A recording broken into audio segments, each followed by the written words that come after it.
Hello everyone. तो आप लोगों की डिमांड पे मैंने ये वीडियो बना रही हूँ जिसमें मैं बताने वाली हूँ आपको NICL AO मेंस 2024 का जो डिस्क्रिप्टिव टेस्ट होने वाला है, मैं उसके लिए कैसे प्रिपरेशन कर रही हूँ। और मैंने IBPS PO का डिस्क्रिप्टिव जो है मैंने वो क्लियर की थी लास्ट ईयर, तो मैं उसको कैसे क्लियर कर पाई और मैं इसके लिए कैसे प्रिपरेशन कर रही हूँ और आप लोगों को कैसे प्रिपरेशन करनी पड़ेगी इसके लिए मैं वो इस वीडियो में बताने वाली हूँ, शेयर करने वाली हूँ।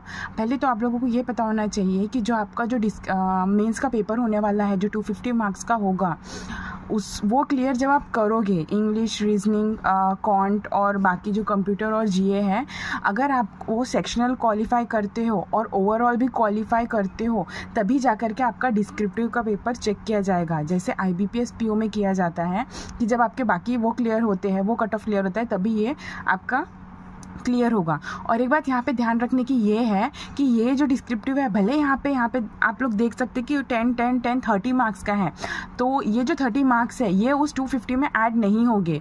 जो 280 बनेगा आप लोग सोच रहे होंगे, ऐसा नहीं है। ये सिर्फ क्वालिफाइंग नेचर है। उन्होंने नोटिफिकेशन में डायरेक्टली मेंशन किया गया है कि जो डिस्क्रिप्टिव है आपका वो क्वालिफाइंग का नेचर रहेगा, आपके मार्क्स ऐड नहीं होंगे, बट आपको ये क्वालिफाई करना ज़रूरी है for the final result. Okay, तो उसके बाद ही आपका इंटरव्यू होगा। तो जैसे कि सबसे पहले मैं आपको ये बताऊंगी कि इसमें क्या क्या है डिस्क्रिप्टिव में। तो पहले है एसे, प्रेसी और कॉम्प्रहेंशन।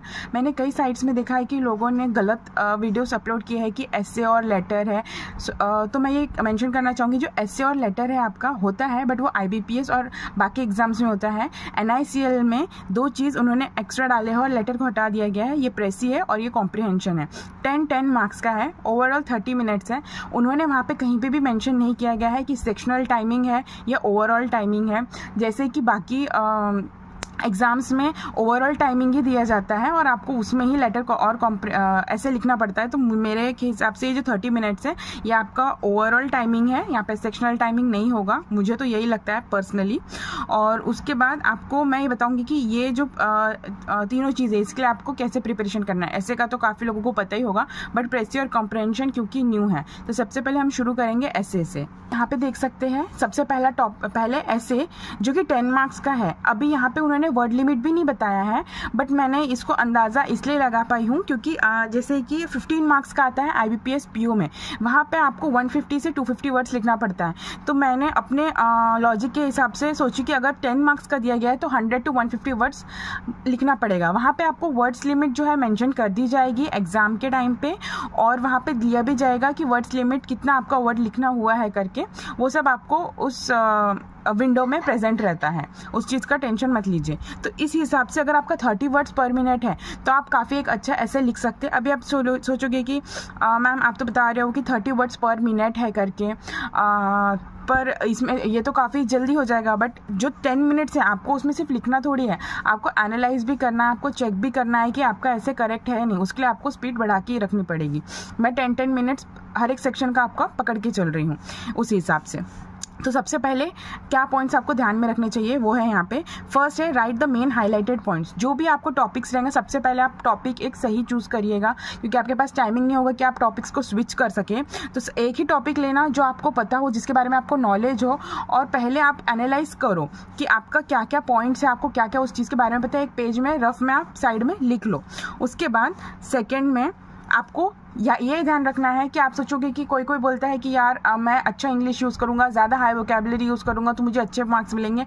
ऐसा बिल्कुल भी नहीं है। आपको सिंपल इंग्लिश यूज़ करनी है, क्योंकि सिंपल इंग्लिश जब आप यूज़ करोगे तो आपके ग्रामर के और आपका जो स्पेलिंग एरर्स है ये होने के चांसेस बहुत कम रहेंगे। तो यूज़ सिंपल इंग्लिश।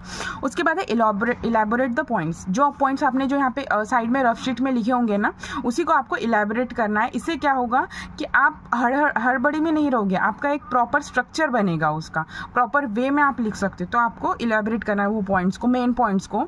तो ही आपके एक पॉइंट को अगर आप एक दो लाइन में लिख लेते हो तो धीरे धीरे करके आपका 100 to 150 वर्ड्स आपका कंप्लीट हो जाएगा।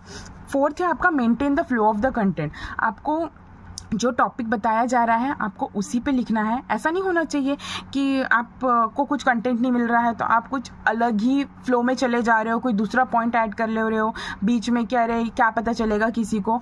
ध्यान रखिएगा कि ये कंप्यूटर चेक करता है तो उसके अंदर आपको बराबर ही लिखना है, रेलिवेंट लिखना है। वो एक एक वर्ड आपका वहाँ पे चेक होता है, ये मैनुअली नहीं होता है कि चलो बीच का नहीं है, इतने सारे पॉइंट्स लिखा है, एक आधा स्किप कर दूँ, मैं चेक कर दूँ, ऐसा नहीं है। ये कंप्यूटर के थ्रू होगा तो आपके एक एक पॉइंट्स, एक एक वर्ड आपके चेक किए जाएंगे, इसलिए आप कंटेंट का जो फ्लो है उसको मेंटेन करके चलें। उसके बाद है ग्रामर और स्पेलिंग चेक। ये इसके लिए आपको टाइमिंग ज़रूर निकालना है, यही मैं बोल रही थी, क्योंकि वहाँ पे कंप्यूटर क्या चेक करता है, आपका कंटेक्स्ट चेक करेगा, क्या है कंटेंट आप जो फ्लो कर रहे हैं वो चेक करेगा, ग्रामर चेक करेगा, स्पेलिंग चेक करेगा। तो आप लोगों को ग्रामर और स्पेलिंग में बिल्कुल भी रॉन्ग नहीं करना है, वरना आपके मार्क्स जा सकते हैं। तो इसको आपको एक्सट्रीम लेवल पे इसका ध्यान रखना है कि आपको आखिरी में टाइम निकाल करके ये चेक करना ही है। इसके बाद मैं आपको बताऊंगी कि स्ट्रक्चर ऑफ एसे क्या होगा।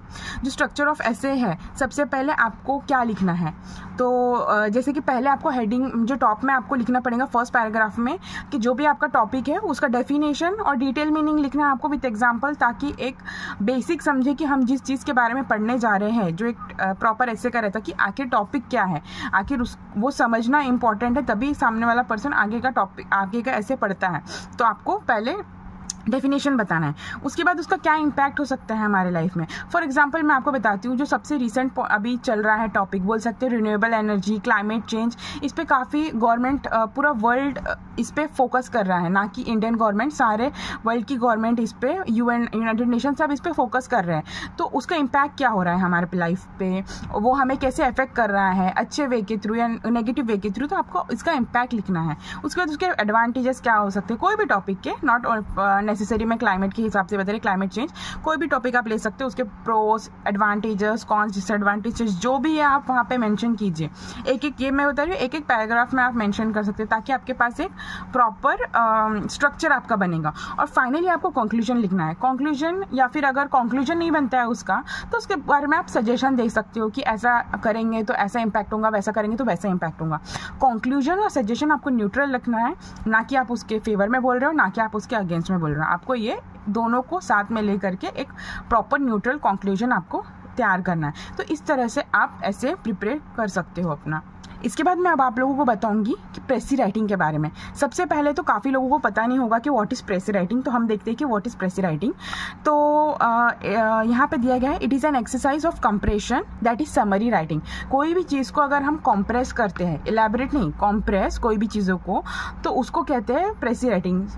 उसका जैसे सबसे सिंपल एग्जांपल मैं आप लोगों को बताऊंगी कि जब हम फॉर्म भरते हैं IBPS का कोई भी, तो हम क्या करते हैं, अपने फ़ोटो को अगर वो साइज़ में लार्ज है तो कंप्रेस करते हैं, उसकी साइज़ को रिड्यूस करते हैं। वही आप यहाँ पे समझ जाइए कि आपको जो भी एक पैराग्राफ दिया जाएगा, कॉम्प्रहेंशन पैसेज, आपको उसको शॉर्ट करना है, समरी में लिखना है। लेकिन ऐसा नहीं कि उसका सेंटर का कोई पॉइंट्स लिख दिए और हो गया, नहीं, आपको उसमें सारे जो पॉइंट्स है उसको इंक्लूड करना है और एक शॉर्ट में आपको बताना है। 1/3 वॉल्यूम आपको रखना है उसका, कि जितना है उसका 1/3 आप कर रहे हो और आपको उसी 1/3 में सारे मेन पॉइंट्स हाईलाइट्स होने चाहिए। तो ये होता है प्रेसी राइटिंग।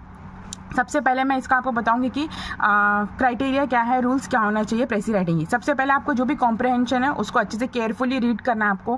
आपको कोई भी पॉइंट्स मिस नहीं करना है, इंपॉर्टेंट पॉइंट्स, इसलिए आप उसको अच्छे से रीड करो। And second, note the main point, जो भी उसका मेन पॉइंट्स हो आप उसको नोट कर लीजिए।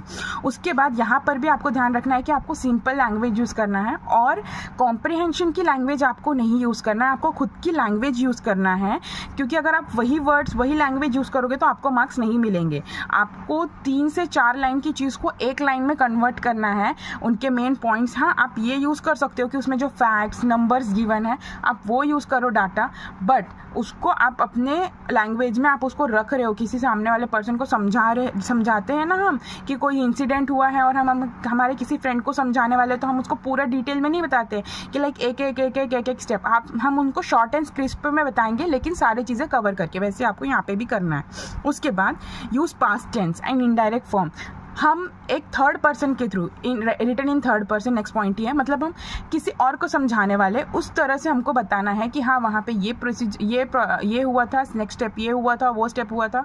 इसलिए आप लोगों को एक पास्ट टेंस में लेकर के जाना है चीज़ों को और इनडायरेक्ट फॉर्म में लिखना है। इनडायरेक्ट फॉर्म आपको पता होगा, जो भी इनडायरेक्टली हम वर्ड्स यूज़ करते हैं, नॉट आई वी, ये सब नहीं, दे देम, जो हम ग्रामर वर्ड्स यूज़ करते हैं ना, वो वोकैबुलरी, वो आपको यूज़ करनी है यहाँ पर, इनडायरेक्ट फॉर्म में आपको लिखना है। और उसके बाद ये सबसे इंपॉर्टेंट पॉइंट है कि आपको एक सूटेबल टाइटल देना है। इस पर भी मार्क्स होते हैं, तो आपको एक सूटेबल टाइटल जो भी उससे रिलेवेंट या उससे मैच हो रहा होगा आपको ये करना है। तो ये हो गया आपका एसे और प्रेसी का। रही बात कॉम्प्रहेंशन की, तो कॉम्प्रहेंशन नॉर्मली होता है जैसे हम पैसेज लिखते हैं अपना रेगुलर इंग्लिश पैसेज, वैसे ही कॉम्प्रहेंशन आएगा। तो ये हो गया तीनों इस पर। अगर आपको कोई भी डाउट है, कोई भी क्वेरी है, तो आप कमेंट डाउन कीजिए। And please guys like and subscribe my channel. मैं भी एग्जाम्स की प्रिपरेशन कर रही हूँ, अभी मेरा NICL असिस्टेंट का मेंस भी है और NICL AO का भी अभी मेंस आने ही वाला है। तो टाइम निकाल करके मैं आप लोगों की क्वायरीज जो भी रहते हैं, आप लोग जो बोलते हो, जैसे मुझे किसी ने कहा था कि बहुत सारे लोगों ने कहा कि वीडियो बनाओ इस पे, तो मैंने टाइम निकाल के कि इस पे वीडियो बनाया। तो अगर आप लोग भी अप्रिशिएट करेंगे, लाइक एंड सब्सक्राइब करेंगे, तो मुझे भी मोटिवेशन मिलेगा। और आपको कोई भी क्वायरी हो, मैं हर एक का कमेंट रिप्लाई करती हूँ। तो आप लोग प्लीज़ बिंदास होकर के पूछिए, कुछ भी प्रॉब्लम है तो, क्या है, कैसे होने वाला है, किसी चीज़ पे आपको वीडियो चाहिए या फिर किसी चीज़ पे आपको सजेशन चाहिए, I will be always there. बस अभी के लिए इतना ही। Stay tune. Thank you.